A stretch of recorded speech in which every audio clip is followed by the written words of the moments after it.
বিসমিল্লাহির রহমানির রহিম। আলহামদুলিল্লাহি ওয়া কাফা ওয়া সালামুন আলা ইবাদিল্লাযিনা ইসতাফা, আম্মা বাদ। আজ একটা বিশেষ কথা নিয়ে আপনাদের সম্মুখে এসেছি। বিশেষ কথা, নারী যদি নিজের বিয়ের জন্য নিজে কাউকে যদি প্রস্তাব দেয়, তা সেটা শরীয়তে কতটা তার বৈধতা রেখেছে। অর্থাৎ নারী তার নিজের বিয়ের জন্য কোনো পুরুষের কাছে প্রস্তাব দিতে পারবে কিনা।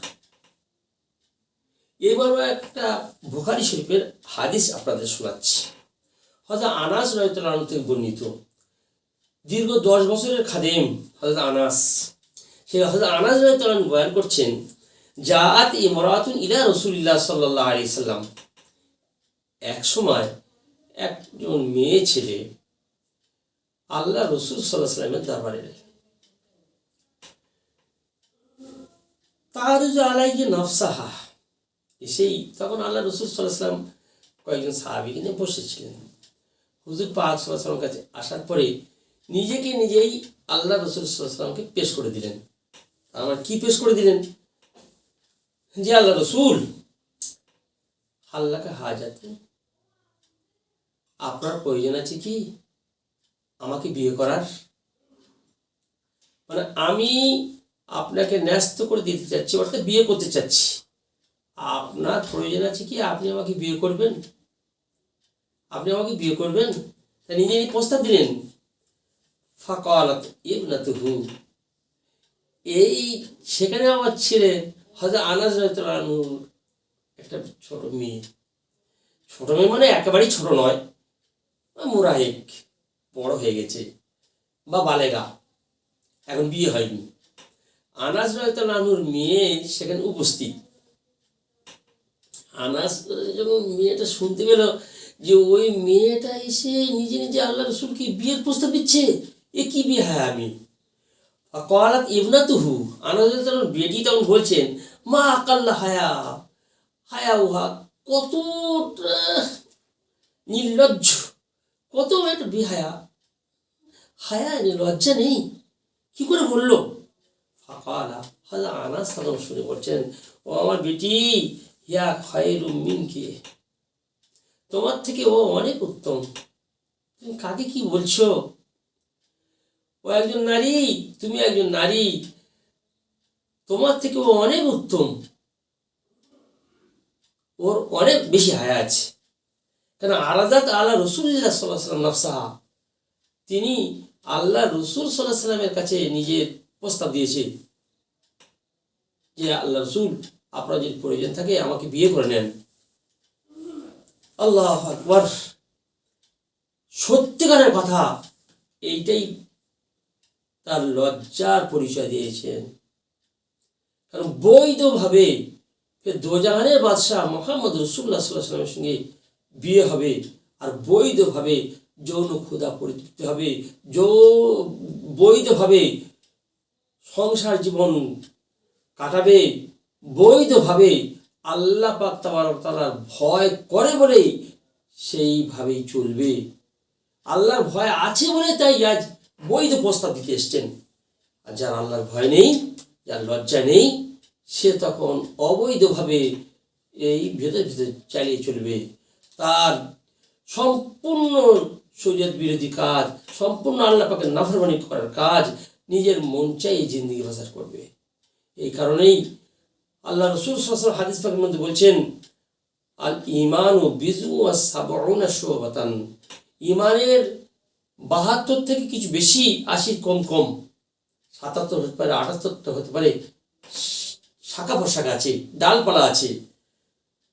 আফজালুহা কাউলু লা ইলাহা ইল্লাল্লাহ, সব থেকে উত্তম শাখা, মজবুত শাখা হলো কালেমা তাইয়্যিবা, অর্থাৎ আল্লাহকে এক জানা, মুহাম্মদ রাসূলুল্লাহ সাল্লাল্লাহু আলাইহি ওয়াসাল্লামকে আখিরি নবী জানা। ওয়া আদনাহা, আর সবচেয়ে নিম্ন স্তরের ইমানের শাখা, ছোট্ট ডাল বা সরু ডাল হলো এটাই আদনাহু, সবচেয়ে নিম্ন স্তর হলো ইমাতাতুল আযা আনিত তারিক, রাস্তা থেকে কষ্টদায়ক বস্তুকে হটিয়ে দেওয়া। আজ রাস্তা থেকে কত আবর্জনা, কত কষ্ট, কলা খেয়ে কলার খোসা ফেলে দিচ্ছি, আর তার উপর পা দিয়ে পড়ে গেল, ঠ্যাংটা ভেঙে গেল, কত রকম সর্বনাশ করছি। গাছের ডাল কেটে গেছিলাম, কাঁটাটা পড়েছিল রাস্তার মধ্যে, সব কাঁটাগুলো কুড়িয়ে নেওয়া হলো না, সেগুলো ছড়িয়ে রেখে দেওয়া হলো, পথিকের পায়ে ঢুকে গেল, কত কষ্ট না হলো, কত খারাপই সমাজে। কিন্তু সেটা নিম্নস্তর ইমানদারের ইমান হলো যে রাস্তা থেকে কষ্টদায়ক বস্তুকে হটিয়ে দেওয়া। বল হায়া ও শোবাতুল ইমান, আল হায়া ও শোবাত মিনাল ইমান, আকামা কালা আলাইহিস সালাম। আর হায়া হলো ইমানের একটা অঙ্গ, ইমানের একটা শাখা, ইমানের একটা ডাল, শাখা প্রশাখার মধ্যে। সেটা এখন নিম্ন স্তরের নয়, কতটা উপরে সেটা আল্লাহ রসুল ভালো জানেন, আল্লাহ ভালো জানেন। যাই হোক, একেবারে নিম্নস্তরের হায়া ইমান নয় যার মধ্যে হায়া আছে। আর এর মধ্যে হায়া আছে বলেই বৈধভাবে জায়েজ প্রসেসে তার দাম্পত্য জীবন অতীত করবে, কাটাবে। এই জন্য আল্লাহ রসুল সাল্লাল্লাহু আলাইহি ওয়াসাল্লাম কাছে প্রস্তাব দিয়েছেন। এই হাদিস পাকটার দ্বারা আমরা পরিষ্কার এটা হয়ে যাচ্ছে, কোনো নারী সাবালক সাবালিকা হয়ে যাওয়ার পরে তখন তার নিজস্ব মত আছে, সে নিজে নিজেই কাউকে প্রস্তাব দিতে পারবে, অবশ্যই পারবে। কিন্তু আমাদের সমাজে ব্যাধি আছে, সেটাকে মনে করবে যে এটা খুব বড় পাপ করে ফেলেছে, বড় ধরনের অন্যায় করে ফেলেছে। মেয়ে ছেলে অবলা, সে আবার বল কোত্থেকে পেলো, সে আবার কথা কেমন করে বলছে, আবার বিয়ের প্রস্তাব, ছি ছি ছি ছি, কি বেহায়া, কি বেহায়া আমি। কিন্তু কত ভালো জিনিস সেটা বুঝতে পারছি আমরা। এই জন্য প্রতিদিন বিয়ের প্রস্তাব যখন আসবে তখন সাবালিকার উপরে ছেড়ে দিতে হবে, তার মত নিতে হবে, তুমি এখানে বিয়ে করতে রাজি আছো কি না। অনুরূপভাবে সাবালক যখন ছেলে বড় হয়ে যাবে, বালেগ হয়ে যাবে, তখন তার রায়ের, তখন তার মতের অগ্রাধিকার দিতে হবে। পিতামাতা, দাদা, চাচা, এসব গার্জেনদের ঠাঁইটা পরে, নাবালকের উপরে গার্জেনদের কর্তৃত্ব, বালেগদের উপরে, বালেগাদের উপরে গার্জেনদের কর্তৃত্ব নয়। খুব ভালো করে খেয়াল রাখতে হবে। অতএব নারী হয়ে সেই সত্যিকারের বাপের বেটি আল্লাহ পাককে ভয় করে, তবে তো এই প্রস্তাবটা দিয়েছে।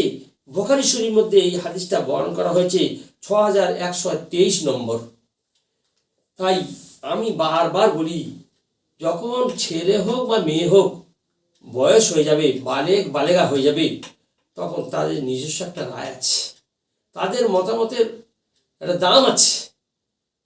সেই পরিবেশ তৈরি করি, আর সেই পরিবেশ তৈরি করে নারীদেরকে প্রাধান্য দিই, তাদেরকে আমরা বড় করে সমাজের আমরা মূল্যায়ন করি, নারীর মর্যাদা দিই। আল্লাহ আমাদের আপনাদেরকে সবাইকে তৌফিক দান করুক। এই মেয়ে ছেলের প্রতি কুধারণা থেকে আমাদেরকে আল্লাহ তাআলা রেহাই দান করুন। এই একটা মেয়ে ছেলে সাহাবিয়া এই প্রস্তাব দিয়েছেন বলেই কতজন না কত কিছু আমরা মন্তব্য হয়তো করে থাকবো, যারা হাদিস শুনে ফেলবে, সাধারণ মানুষ। কিন্তু সেইখানে মন্তব্য করেই ছিলেন তো হযরত আনাস রাদিয়াল্লাহু আনহু মেয়ে। আল্লাহ রসুল সাল্লাল্লাহু আলাইহি সাল্লামকে বলার আগেই আনাস বলে দিলেন, ওগো আমার বেটি, তোমার থেকে অনেক উত্তম তিনি, যিনি আল্লাহ রসুলের কাছে প্রস্তাব দিয়েছেন। এই জন্য মেয়ে ছেলেরা যে কিছু করতে পারবে না, সাবালক সাবালিকা হয়ে যাওয়ার পরে মোটেই নয়। সমাজের থেকে এই ব্যাধিগুলো সরিয়ে দিতে হবে, পর্দা করতে হবে, সব ঠিক আছে, কিন্তু তাদের মতের প্রাধান্য দেওয়ার দরকার। আল্লাহ পাক কবুল করুন।